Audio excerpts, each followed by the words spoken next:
أعوذ بالله من الشيطان الرجيم. پناہ مانگتا ہوں میں اللہ کی شیطان مردود سے. بسم الله الرحمن الرحيم. شروع اللہ کا نام لے کر جو بڑا مہربان نہایت رحم والا ہے. وَلَقَدْ يَسَّرْنَا الْقُرْآنَ لِلذِّكْرِ فَهَلْ مِن مُّدَّكِرٍ. اور ہم نے قرآن کو سمجھنے کے لیے آسان کر دیا ہے تو کوئی ہے کہ سوچے سمجھے.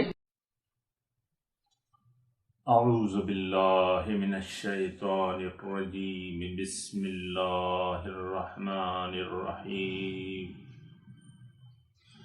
الحمد للہ رب العالمین والصلاة والسلام علی خاتم الانبیاء والمرسلین. سامعین و ناظرین کرام، السلام علیکم ورحمۃ اللہ وبرکاتہ.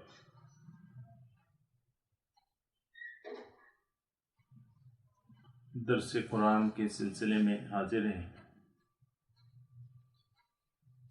قرآن پاک کا افتتاح ہو چکا ہے اور گزشتہ اسباق جو تھے وہ تعوذ، تسمیہ اور سورہ فاتحہ کی ابتدائی آیات پہ مشتمل تھا.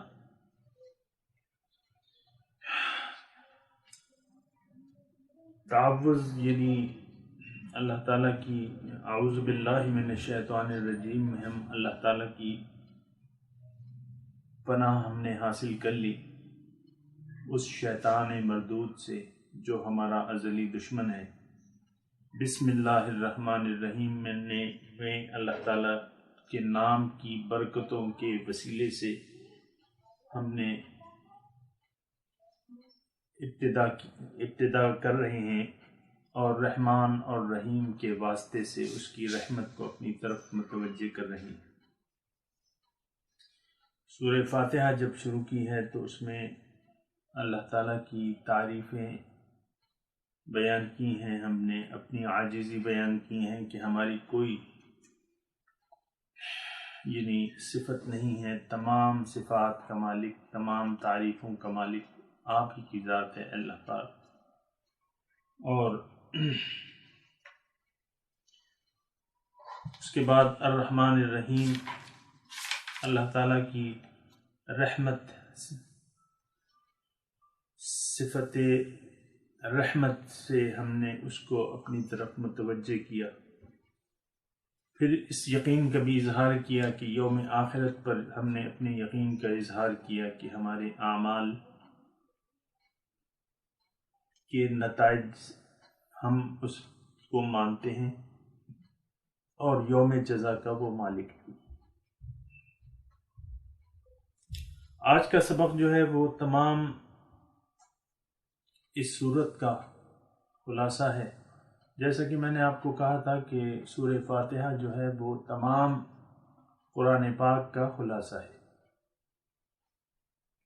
اور اس کی مرکزی جو مدعا ہے وہ آج کا سبق ہے.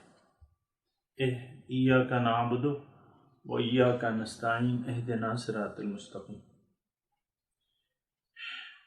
اس کے اہدنا صراط المستقیم کا جو لفظی معنی ہے، ایاک نعبد و ایاک نستعین کا لفظی معنی کیا ہے کہ اے اللہ تعالی ہم صرف تیری عبادت کرتے ہیں، صرف تیری بندگی کرتے ہیں. ایاک میں یہ نقطہ ہے کہ صرف تیری، خالص تیری بندگی کرتے ہیں. ایاک نعبد و ایاک نستعین، صرف تجھ ہی سے مدد مانگتے ہیں.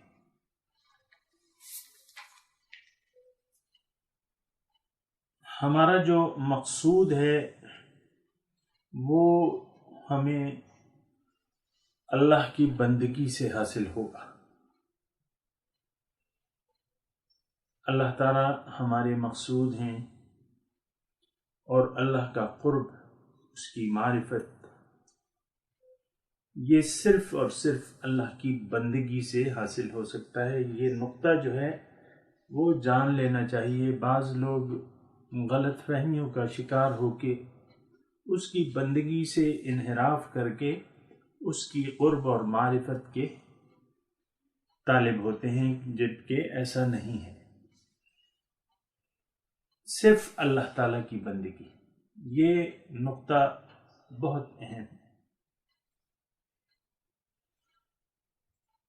تو چونکہ اللہ تعالیٰ سے ہم ہدایت کے طالب ہیں، تو اس میں ہدایت کی دعا مانگنے سے پہلے ہم اللہ تعالیٰ سے یہ اقرار کر رہے ہیں کہ اے اللہ تعالیٰ، ہم صرف تیری بندگی کر رہے ہیں، تیری بندگی کرتے ہیں۔ ایاک نعبد، صرف تجھی سے، تیری ہی ہم بندگی کرتے ہیں۔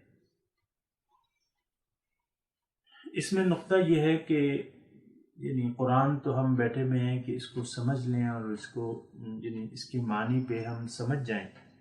ایاک نعبد میں یہ مضمون ہے، ہم تو اگر یعنی ویسے گزر جائیں تو وہ ایک الگ بات ہے، لیکن حقیقت یہ ہے کہ صرف اللہ کی بندگی نہیں ہو رہی،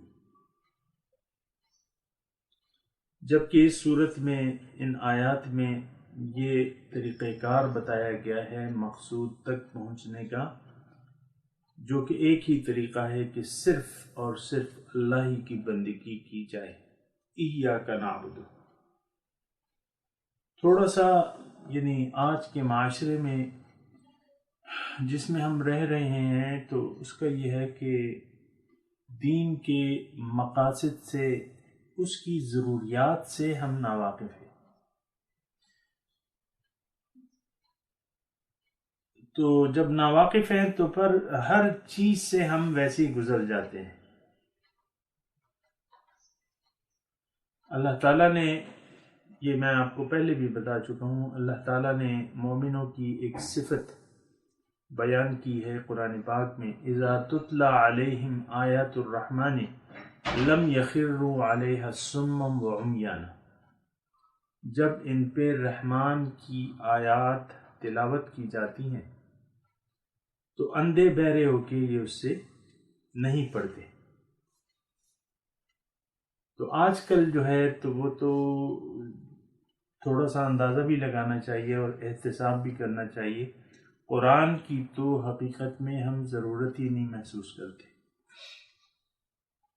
ہاں ضرورت محسوس کرتے ہیں، لیکن اگر کوئی میت ہو جائے، کوئی سخت بیمار ہو جائے، کہیں دلہن کو رخصت کرنا ہو، کہیں کوئی حلف اٹھانا ہو، قسم کھانی ہو، دو پیسوں پہ جھگڑا ہو، پھر قرآن کی ضرورت محسوس کرتے ہیں۔ قرآن اس لیے نہیں ہے، قرآن صرف چومنے کے لیے نہیں ہے، اور صرف اچھے اچھے غلافوں میں بند کرنے کے لیے نہیں ہے، یہ تو ایک طریقہ بندگی ہمیں سکھاتا ہے اور ہمیں ہماری کامیابی کا راستہ بتاتا ہے۔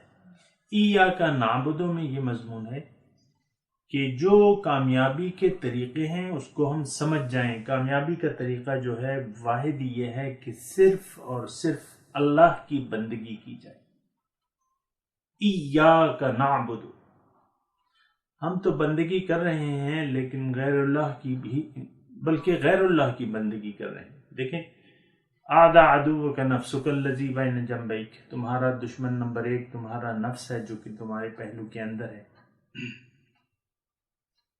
تو نفس کی تو بندگی ہو رہی ہے، صرف اللہ کی بندگی کہاں سے آ گئی؟ معاشرے کا خیال رکھ رہے ہیں، کہیں ناک نہ کٹ جائے، لوگ کیا کہیں گے، معاشرے کی یعنی جو آج کے الفاظ ہیں وہ تو یہی ہیں کہ معاشرے کی بھی بندگی ہو رہی ہے، یعنی جس کا آپ خیال رکھ رہے ہیں یا کہنا مان رہے ہیں وہ اس کی بندگی کے مترادف ہے۔ نفس کا کہنا مان رہے ہیں، اپنے یار دوست کا کہنا مان رہے ہیں، اب شوہر اپنی بیوی کا کہنا مان رہی ہے، بیوی اپنے شوہر کا کہنا مان رہی ہے، یعنی اللہ کے احکامات کے مقابلے میں، تو یہ بندگی ہے، اس کو سمجھ لینا چاہیے۔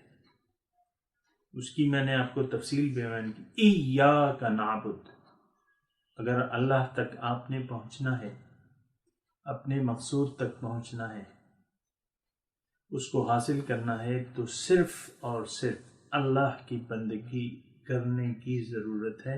اور سورہ فاتحہ میں یہ بات اچھی طرح اللہ تعالیٰ نے ہمارے گوش گزار کر دی ہے کہ تم اگر سیدھے راستے کے طالب ہو تو تم یہ عہد کرو کہ میں نے صرف اللہ کی بندگی کرنی ہے۔ ایاک نعبد و ایاک نستعین، اور اے اللہ تعالیٰ ہم صرف تجھ ہی سے مدد مانگتے ہیں۔ اس کا مطلب یہ ہے، اس کا مطلب ایک مطلب تو یہ ہے جو کہ مین اس کا بڑا مقصود ہے کہ اللہ کی بندگی کرنا انسان کے لیے تھوڑا یعنی جبکہ اس کے پاس نفس ہے، شیطان ہے، دیگر قوتیں ہیں، تو اگر اس کا مصمم ارادہ نہ ہو تو اس کو مشکلات کا سامنا کرنا پڑے گا، اور ان تمام چیزوں کی موجودگی میں اللہ کی مدد کے بغیر یہ ایسا کرنا، صرف اللہ کی بندگی کرنا تھوڑا سا مشکل ہے۔ ایاک نستعین، اے اللہ تعالیٰ تجھ ہی سے ہم مدد مانگتے ہیں۔ حقیقت یہ ہے کہ اللہ کی توفیق اور مدد کے بغیر ہم کچھ نہیں کر سکتے۔ لا حول ولا قوت الا باللہ العلی العظیم۔ اس کا کیا معنی ہے؟ اس کا معنی یہ ہے کہ نہ برائی سے بچنے کی کسی میں طاقت ہے، نہ نیکی کرنے کی کسی میں طاقت ہے، لیکن اگر کچھ ہے، کوئی ایسا کرے گا تو وہ صرف اللہ کی مدد سے ہوگا۔ لا حول ولا قوت الا باللہ العلی العظیم، جو کہ بہت بلند ہے، بہت عظیم ہے۔ تو اللہ کی توفیق اور مدد کے بغیر کچھ کرنا مشکل ہے، کیونکہ اس کی وجہ یہ ہے کہ انسان اپنی فطرت پر مجبور نہیں ہے، فطرت پر عمل کرنے میں آزاد ہے۔ اس انسان کی فطرت اگرچہ نیک ہے، کل مولود یولد علی فطرت الاسلام، ہر بچہ اسلام کی فطرت پہ پیدا ہوتا ہے، اور اسلام اور اللہ سے محبت اس کی فطرت میں ہے، لیکن ساتھ اس کے نفس بھی ہے۔ کل میں نے آپ کو ایک شعر سنایا تھا فارسی کا، جو ہمارے شیخ بھی ہمیں پڑھاتے تھے کہ میاں نے قاع دریا تخت بندم کردئی، بازمی گویت کے دامن تر مکن ہوشیار باش۔ یعنی دریا کے بیچ میں آپ نے مجھے ایک تختے پہ کھڑا کر دیا ہے، ارد گرد سارا میرا پانی ہے، اور پھر آپ مجھے کہہ رہے ہیں کہ اپنے دامن کو پانی سے تر نہ کرنا۔ ایسا تو تھوڑا سا مشکل ہے کہ دامن تر مکن ہوشیار باش،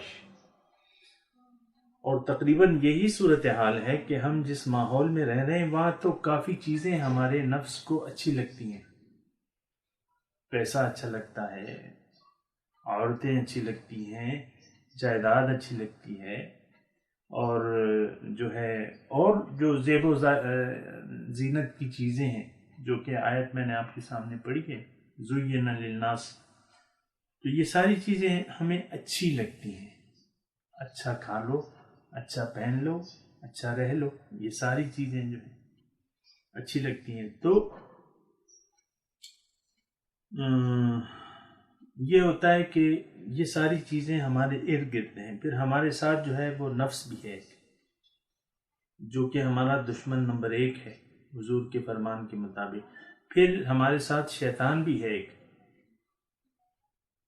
ایک شیطانی قوت بھی ہے ہمارے ساتھ، جو ہمیں وسوسے ڈالتی ہے، ہماری فطرت کے خلاف ہمیں وسوسے ڈالتی ہے، اور دشمن ہے ہماری، نفس دشمن ہے، شیطان دشمن ہے، معاشرہ دشمن ہے، اور بھی جو بھی طاغوت ہے، باطل ہستیاں ہیں، وہ سب ہماری دشمن ہیں۔ اس کے باوجود ہمارا مقصود ان سب سے ماورا ہے۔ کون ہے؟ اللہ۔ اللہ مقصود ہے ہمارا، اور اس کی طرف ہم نے جانا ہے، اور سیدھے راستے پر چل کر جانا ہے۔ تو ان تمام چیزوں کا مقابلہ ہم کیسے کریں گے؟ ان تمام چیزوں سے کیسے لڑیں گے؟ صرف اللہ کی توفیق اور نصرت اور مدد سے یہ ممکن ہو سکے گا۔ اور وہ کیا ایسا کرتا ہے؟ مدد کرتا ہے؟ ہاں، مدد کرتا ہے۔ حقا علینا نصر المؤمنین، مومنوں کی امداد میرا فرض ہے۔ لیکن ایک اور چیز بھی ہے، اس میں آپ کو تھوڑا سا، کُلًا نُمِدُّ ہؤلاء وہؤلاء من عطاء ربک،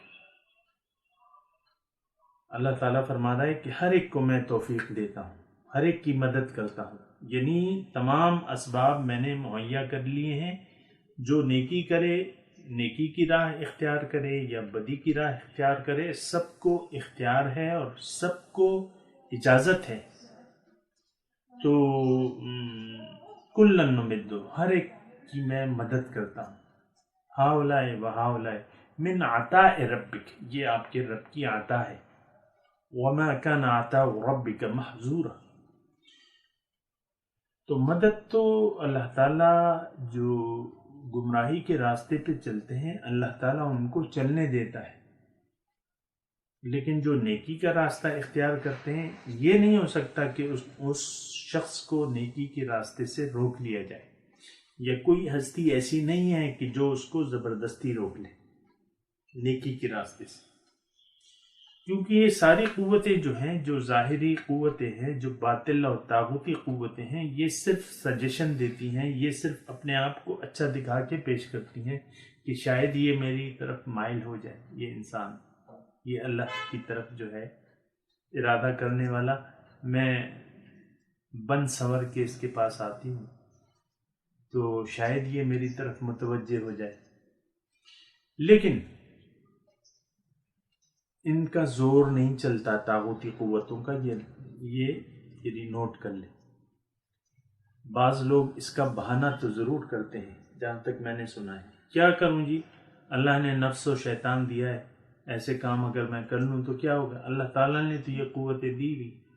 بعض لوگ بہانہ تراشتے ہیں کہ ہم مجبور ہیں، نفس ہے ہمارے ساتھ، شیطان ہے، یہ سب قوتیں ہیں اور اللہ تعالیٰ نے دی ہیں تو ہم مجبور ہیں۔ نہیں، آپ مجبور نہیں ہیں، اللہ نے آپ کو خود مختار پیدا کیا ہے۔ وَهَدَيْنَاهُ النَّجْدَيْنِ، دونوں راستے اللہ تعالیٰ کہہ رہے کہ میں نے اس کو بتا دیے ہیں۔ فَمَنْ شَاءَ فَلْيَكْفُرْ وَقُلِ الْحَقُّ مِنْ رَبِّكُمْ، آپ کہہ دیجئے کہ حق تو آپ کے رب کی طرف سے آ گیا۔ اب فَمَنْ شَاءَ فَلْيُؤْمِنْ وَمَنْ شَاءَ فَلْيَكْفُرْ، اے انسان اب تم با اختیار ہو، چاہو تو ایمان لے آؤ، چاہو تو ناشکری کی روش اختیار کر لو، یہ تمہاری مرضی ہے۔ بہرحال جو آج ہم نقطہ پڑھ رہے ہیں وہ کیا ہے؟ ایاک نستعین، تجھی سے ہم مدد مانگتے ہیں نیکی کے راستے میں، بندگی کے لیے، تیری بندگی کے لیے ہم تجھ سے ہی مدد مانگتے ہیں۔ تو جب مدد مانگتے ہیں ایاک نستعین، تو اللہ تعالیٰ نے دوسری جگہ قرآن پاک میں لکھ دیا ہے کہ ادعونی استجب لکم، تم مجھ سے دعا مانگو میں ضرور قبول کروں گا۔ ادعونی استجب لکم، اور جو دعائیں اللہ تعالیٰ نے قرآن میں لکھ دی ہیں یہ قبول اور منظور شدہ ہیں، یہ نقطہ قابل نوٹ ہے۔ جو دعائیں اللہ تعالیٰ نے قرآن میں لکھ دی ہیں وہ منظور اور قبول ہو چکی ہیں، صرف اتنا ہے کہ اس کے تقاضے، ہم نے دعا کے تقاضے پورے کرنے ہیں۔ یعنی نیت کرنی ہے اور اس کے مطابق کوشش کرنی ہے، تو وہ دعا جو ہے وہ چیز ضرور پوری ہوگی۔ اب مثال کے طور پہ اللہ تعالیٰ کہہ رہا ہے کہ ادعونی، مجھ سے مانگو، استجب لکم، میں ضرور تمہاری دعا قبول کروں گا۔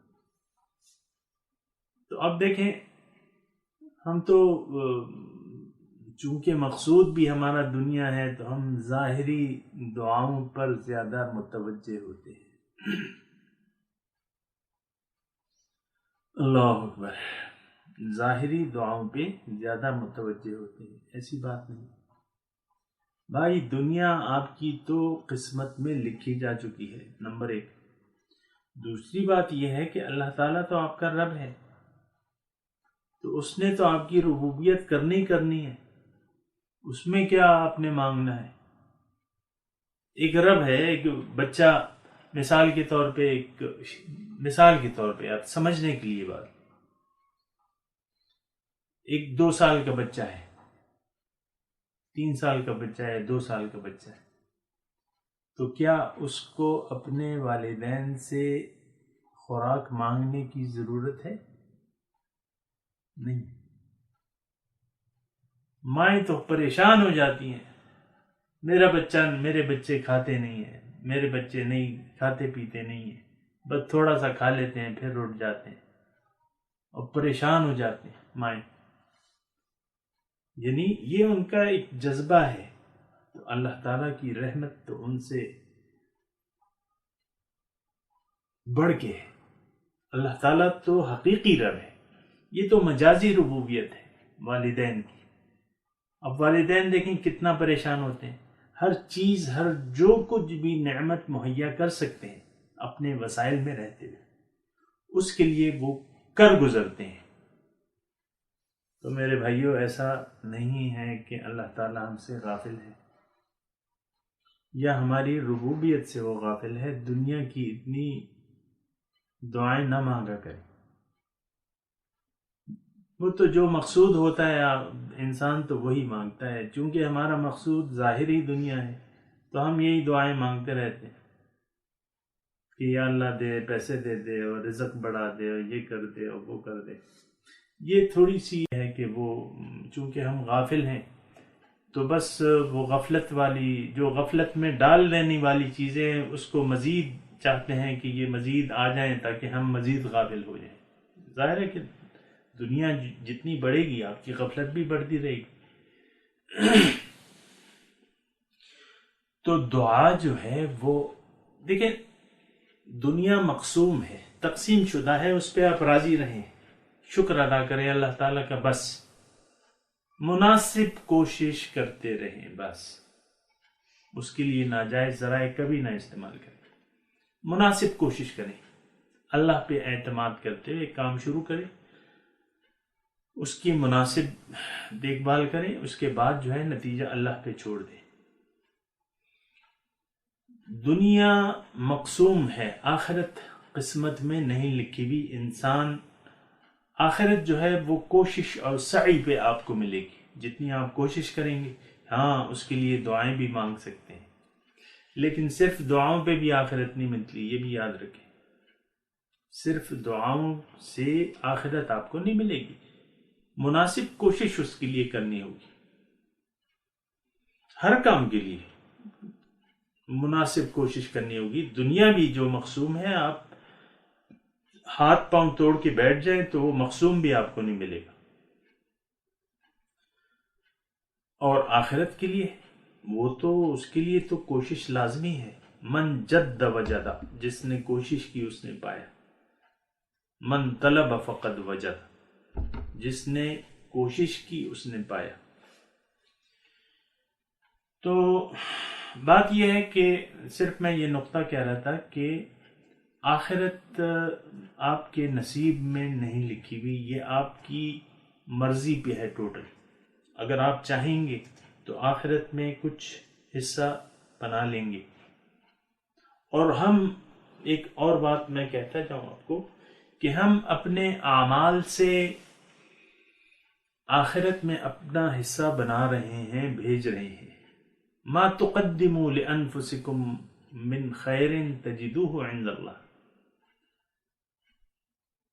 اس آیت میں اللہ تعالیٰ ہمیں متوجہ کر رہا ہے کہ بھئی جو بھلائی بھی تم بھیجو گی اللہ کے یہاں اسے پالو گے، لیکن جو شر بھی تم بھیجو گے وہ بھی اسے وہاں پالو گے. دوسری آیت آپ کو یاد ہے، من یعمل مثقال ذرۃ شرا یرہ ومن یعمل مثقال ذرۃ خیرا یرہ. جو ذرہ برابر کسی نے برائی کی ہوگی اس کا بدلہ اس کو ملے گا. من یعمل سوءا یجز بہ، جس نے بھی برائی کی اس کو بدلہ دیا جائے گا. مومن اور فاسق کو برابر نہیں کیا جائے گا. فاسق کو اس کے کیے کی سزا ضرور ملے گی، مومن کو اس کی اعمال کا اجر ضرور ملے گا. یہ دونوں برابر نہیں ہو سکتے. اگرچہ ہمارا جس معاشرے میں رہ رہے ہیں تو یہاں تمام فاسق جو ہیں، اللہ کے قانون کو توڑنے والے، اس کی حدود کو پار کرنے والے، یہ توقع لگائے رکھے ہیں، لگائے بیٹھے ہیں کہ باوجود ہماری تمام بدعمالیوں کے ہماری بخشش ہو جائے گی، اور اگر دوزخ میں جائیں گے تو چند دن ہوں گے. وہ ہمارے یہاں پٹھان بھائی کہتے ہیں نا، یہ اسو غوپے پکی، وہ چند غوطے لگا لیں گے دوزخ میں. اور ہمارے شیخ ان کو کہتے ہیں کہ تمہیں پتہ نہیں کہ وہ ایک ایک غوطہ جو ہے وہ کتنے ہزار برس کا ہے، ایک ایک غوطہ جو ہے. تو ایاک نستعین، اے اللہ تعالی ہم تجھی سے. اس میں نقطہ یہ ہے کہ ہم اپنے زور بازو پر اعتماد نہیں کرنا چاہیے. اللہ تعالیٰ کی توفیق اور اس کا طالب رہنا چاہیے. اللہ تعالیٰ کی توفیق کا طالب رہنا چاہیے کہ اللہ تعالیٰ ہمیں توفیق دے گا. یعنی نتائج جو ہیں اللہ تعالیٰ مرتب کرتا ہے. تو ایاک نستعین، اے اللہ تعالیٰ صرف تجھی سے مدد مانگتے ہیں. ہم تو یعنی دوسرا نقطہ یہ ہے کہ ہم تو اور ہستیوں سے بھی کچھ مدد مانگتے ہیں. باطل ہستیوں سے یا قرآن کے الفاظ میں طاغوت پہ ہمارا بھروسہ ہے. جو سرکش قوتیں ہیں یا جو باطل ہیں اس پہ بھی ہم یعنی اس سے مدد چاہتے ہیں.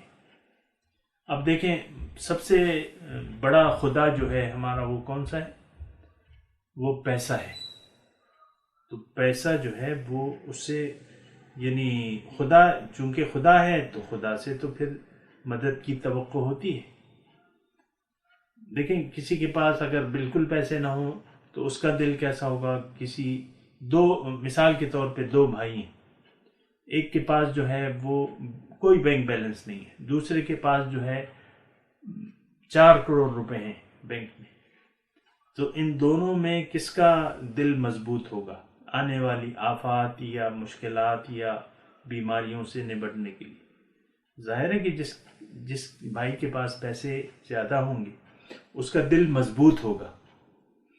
اور یہی وہ دھوکہ ہے جو ہمیں لگا ہوا ہے. اللہ پہ اعتماد کرنا چاہیے. وعلی اللہ فتوکلوا ان کنتم مؤمنین، اللہ ہی پہ اعتماد رکھو اگر تم مومن ہو. وعلی اللہ فلیتوکل المؤمنون، اللہ ہی پہ بھروسہ رکھتے ہیں مومن جو ہیں، اللہ ہی پہ بھروسہ رکھتے ہیں. تو یہ جس پہ دیکھیں بھروسہ ہوتا ہے اسی کے لیے پھر کوشش ہوتی ہے. ایاک نستعین، تجھ سے ہم مدد طلب کرتے ہیں.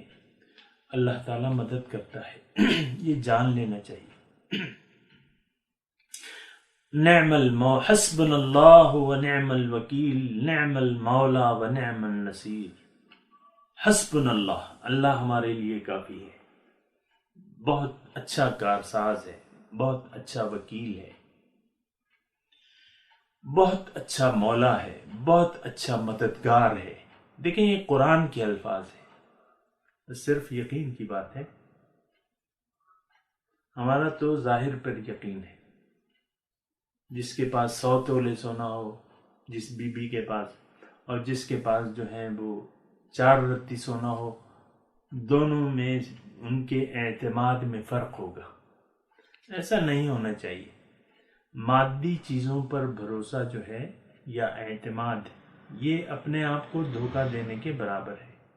کوئی چیز جو ہے وَإِن يَمْسَسْكَ اللَّهُ بِضُرٍّ فَلَا كَاشِفَ لَهُ إِلَّا هُوَ وَإِن يَمْسَسْكَ بِخَيْرٍ فَلَا رَادَّ لِفَضْلِهِ. قرآن میں لکھا ہے اللہ اگر آپ کو کوئی تکلیف پہنچانا چاہے، کوئی اس تکلیف کو ہٹانے والا نہیں ہے سوائے اللہ تعالیٰ کی ذات کی. اور اگر وہ کوئی آپ کو بھلائی پہنچانا چاہے تو اس بھلائی کو آپ سے روکنے والا کوئی نہیں ہے. تو کیا ہوا کہ وہی ایک ذات ہے جس پہ بھروسہ کیا جا سکتا ہے، جس سے مدد مانگی جا سکتی ہے اور وہ مدد کرتا ہے. ایاک نستعین، اے اللہ تعالی ہم صرف تجھی سے مدد کے طالب ہیں کہ جو راستہ تیری بندگی کا راستہ ہے ہمارے لیے مشکل ہے. ہماری اپنے قوتیں، ہماری اتنی سوچ اور اتنی قوت نہیں ہے کہ ہم تیری بندگی کے راستے پر چلیں. تو بندگی کے سلسلے میں ہم تجھ سے مدد مانگتے ہیں. وما توفیقی الا باللہ، قرآن کے الفاظ ہیں کہ میں جو توفیق مانگتا ہوں وہ تو صرف اللہ ہی سے مدد مانگتا ہوں. الیہ ادعو و الیہ مآب، میں اسی کی طرف رجوع کرتا ہوں اور اسی کی طرف متوجہ ہوتا ہوں. تو توفیق دینا یا نہ دینا یہ اللہ تعالیٰ کا کام ہے، لیکن اگر آپ متوجہ ہو جائیں پورے شرائط سے تو اللہ تعالیٰ آپ کو توفیق دے گا. اس کے بعد جو ہے اہدنا صراط المستقیم، اے اللہ تعالیٰ تو ہمیں سیدھا راستہ دکھا دے. ہدایت کے دو معنی ہیں، کسی کو راستہ بتانا اور یا کسی کو اس راستے پہ گامزن کر دینا. اہدنا لفظ کیا ہے؟ اہدنا، تو ہمیں راستہ بتا، تو ہمیں ہدایت دے، یعنی راستہ بتا بھی دے اور اس پر گامزن بھی کرا دے اپنی توفیق سے. صراط المستقیم، سیدھے راستے پہ. یہ جو ہے یہ بڑی مرکزی آیت ہے، اور اگرچہ ہم نماز وغیرہ میں یعنی اس کو پڑھنا بھی، سورہ فاتحہ کو پڑھنا بھی ضروری ہے، لیکن اس کے معنی پہ ہم سوچتے نہیں ہیں. کافی یعنی کسی سے اگر آپ مقصد زندگی کے بارے میں بحث کریں کہ بھئی کیا مقصد ہے، کبھی ادھر وہ جائیں گے. لیکن اللہ تعالیٰ نے تو یہ بالکل صاف بات بیان کر دی ہے مقصد زندگی کے بارے میں. آپ کو میں بتا چکا ہوں راستہ، کسی راستے پر چلنا اس کی ضرورت ہوتی ہے اور اس کی انتہا تک پہنچنا مقصد ہوتا ہے، اور یہ راستہ اللہ کا راستہ ہے. سیدھا راستہ کس کا راستہ ہے؟ صراط مستقیم کس کا راستہ ہے؟ قرآن میں لکھا ہوا ہے انک لتہدی الی صراط مستقیم، اے رسول آپ ہدایت دینے والے ہیں ان کو صراط مستقیم کی طرف. اور یہ پھر اللہ تعالیٰ خود ہی بیان کرتا ہے کہ صراط اللہ الذی لہ ما فی السماوات و ما فی الارض، یہ سیدھا راستہ تو اس اللہ کا راستہ ہے جس کے لیے ہیں، جس کی ملکیت ہے، جو کچھ آسمانوں میں ہے اور جو کچھ زمین میں ہے. تو سیدھا راستہ دوبارہ میں آپ کو بتاؤں، زندگی کا مقصد اگر آپ جاننا چاہتے ہیں اس جملے میں موجود ہے. اہدنا صراط المستقیم میں دونوں چیزیں موجود ہیں، مقصود بھی موجود ہے اور اس کا طریقہ کار بھی موجود ہے. سیدھے راستے کی، دوبارہ میں کہہ رہا ہوں کہ سیدھے راستے پر چلنا ہماری ضرورت ہے اور اس کی انتہا تک پہنچنا ہمارا مقصود ہے. اور سیدھا راستہ کس کا ہے؟ یہ اللہ کا راستہ ہے. قرآن میں بیان کیا ہے ھذا صراط علی مستقیم. دوسرے الفاظ ہیں کہ یہ راستہ سیدھا مجھ تک جا پہنچتا ہے. وعلی اللہ قصد السبیل ومنہا جائر. سورہ نحل میں دیکھ لیں آپ ابتدائی آیات میں کہ سیدھا راستہ تو وعلی اللہ قصد السبیل، سیدھا راستہ تو اللہ تک جا پہنچتا ہے.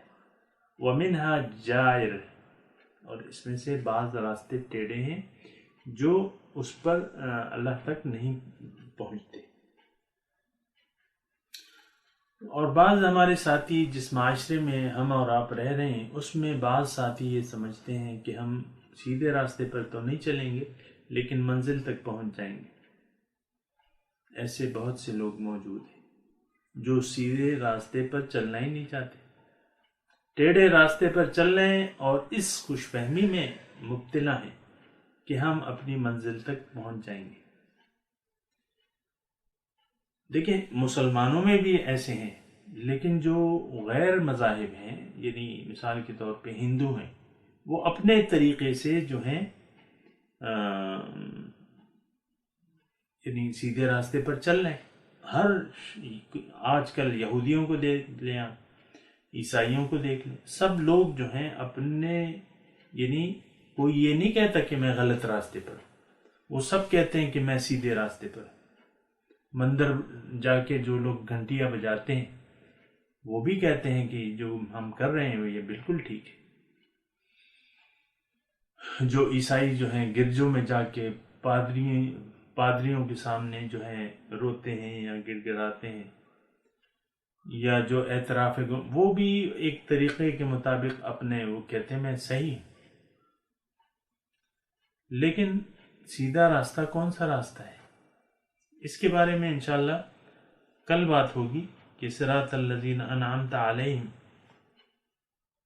بہرحال سیدھا راستہ جو ہے یہ جان لینا چاہیے. ہمارے معاشرے میں جو میں بات کر رہا تھا نا کہ بعض ہمارے مسلمان بھائی ہیں وہ سیدھے راستے پر چلنا نہیں چاہتے. سیدھا راستہ معلوم تو ہے لیکن اس پر چلنا نہیں چاہتے. آپ دیکھیں بہت سے سود خور جو ہیں وہ سود لیتے دیتے ہیں اور پھر ساتھ نمازیں بھی پڑھتے ہیں، پھر ساتھ روزی بھی رکھتے ہیں، یعنی اس حرام پہ وہ مطمئن ہے. حرام تو حرام ہے تو جائز نہیں ہو سکتا. بے حیائی کے کام کرتے ہیں اس پہ مطمئن ہے. بے حیائی کیا ہے؟ کہ اللہ تعالیٰ کے احکامات سے انحراف، رسول کے راستے، رسول کے طریقے سے خلاف کام کرنا، یہ بے حیائی ہے. بے حیائی کی بات ہے. جھوٹ معاشرے میں آج دیکھیں جھوٹ کتنا عام ہے. رشوت جو ہے آج کل کے معاشرے میں کتنا عام ہے. رشوت لے کے پھر مسجد چلے جاتے ہیں نماز پڑھنے کے لیے. یعنی سیدھا راستہ معلوم ہے انہیں لیکن سیدھے راستے پر چلنے پہ وہ تیار نہیں ہے. حرام چھوڑنے پہ، جھوٹ چھوڑنے پہ، سود کھانے سے، اور جو چیزیں ہیں اپنی طرز زندگی کو یعنی من چاہی زندگی گزار رہے ہیں. حالانکہ سیدھا راستہ انہیں معلوم ہے لیکن اس پر وہ چلنا نہیں چاہتے. لیکن خوش فہمیاں کیا ہیں؟ جنت کے بارے میں بہت پر امید ہیں ایسے لوگ کہ ہم چلے جائیں گے جنت میں. میں نے خود سنا ہے اپنی آنکھوں سے لوگوں کی، جو میں بھی اسی معاشرے کا ایک فرد ہوں، لوگوں کی باتیں میں سنتا ہوں تو کہتے ہیں ہاں جنت تو ہم ٹھیکیدار ہیں جنت کے. تو ایسی بات نہیں ہے. سیدھے راستے پر چلو گے تو اللہ تک پہنچو گے، سیدھے راستے پر چلو گے تو جنت تک پہنچو گے. سیدھے راستے تک چلو گے تو قبر میں آپ کو آسانی ہوگی. سیدھے راستے پر چلو گے تو دنیا آپ کی اچھی ہو جائے گی، آپ کے دلدر دور ہو جائیں گے، آپ کے جو بدحالیاں ہیں وہ دور ہو جائیں گی. سیدھے راستے پر اللہ کو اپنا مولا بنا لو، کارساز بنا لو، اللہ پہ اعتماد کرو تو من لہ المولا فلہ الکل، جس کا مولا ہو گیا تو اس کا سب کچھ ہے، اسی کا ہے۔ ہمارے شیخ جو ہے وہ فرماتے تھے، اس کا علامہ اقبال کا ایک شعر، کی محمد سے وفا تو نے تو ہم تیرے ہیں، یہ جہاں چیز ہے کیا، لوح و قلم تیرے ہیں۔ تو یہ دیکھیں، یہ شعر ہم نے کافی مرتبہ سنا ہے، لیکن محمد سے وفا کے لیے تیار نہیں ہے کوئی۔ اب لوح و قلم، اب یہ بات تو یعنی سمجھنے والی کہ لوح و قلم تیرے، یہ جہاں چیز ہے کیا، لوح و قلم تیرے ہیں، کوئی آمادہ نہیں ہے، نہ کوئی اس بات پر یقین کرنے کو تیار ہے۔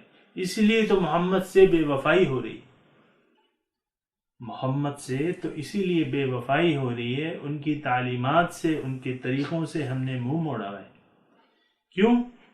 کہ ان سے وفا کے ہم روادار نہیں ہیں، بے وفائی ہے، ہر چیز سے بے وفائی ہے، اللہ سے بے وفائی ہے، اللہ کی ناشکری ہے، قرآن سے بے وفائی ہے، رسول سے بے وفائی ہے، دین سے بے وفائی ہے، اور اس کے باوجود وَهُمْ يَحْسَبُونَ أَنَّهُمْ يُحْسِنُونَ صُنْعًا، وہ سمجھتے ہیں ہم کہیں کوئی اچھا کام کر رہے ہیں۔ تو بہرحال یہ باتیں، تمام باتیں جو ہیں وہ سوچنے کی ہیں اور سمجھنے کی ہیں۔ قرآن پاک اس لیے ہے کہ ہم اس کو سوچیں، لِيَدَّبَّرُوا آیَاتِهِ وَلِيَتَذَكَّرَ أُولُو الْأَلْبَابِ، تاکہ اس کے احکامات پہ لوگ سوچیں، تدبر کریں۔ لِيَدَّبَّرُوا عن آیاتی وَلِيَتَذَكَّرَ أُولُو الْأَلْبَابِ، اور اس سے نصیحت حاصل کریں خاوندان عقل۔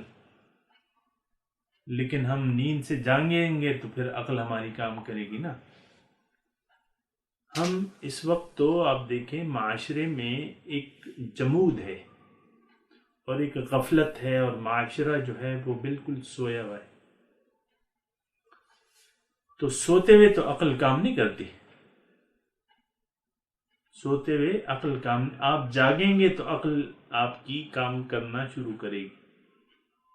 مکان جل رہا ہے، مثال کے طور پہ ایک مکان کے بیڈ روم میں آپ لیٹے ہوئے، مکان میں آگ لگی ہوئی ہے، ابھی آپ کے کمرے تک نہیں آئی ہے، لیکن آوازیں آ رہی ہیں آپ کے، یعنی اگر آپ جاگے ہوتے تو وہ لکڑیوں کے چٹخنے کی آوازیں آپ تک آتی، لیکن آپ تو سو رہے ہیں، تو سوتے میں تو سماعت کام نہیں کرتی، نہ بصارت کا، آپ کی تو آنکھیں بند ہیں، آپ کے کان کام نہیں کر رہے، آپ پہ تو آدھی موت طاری ہے، آپ سو رہے ہیں۔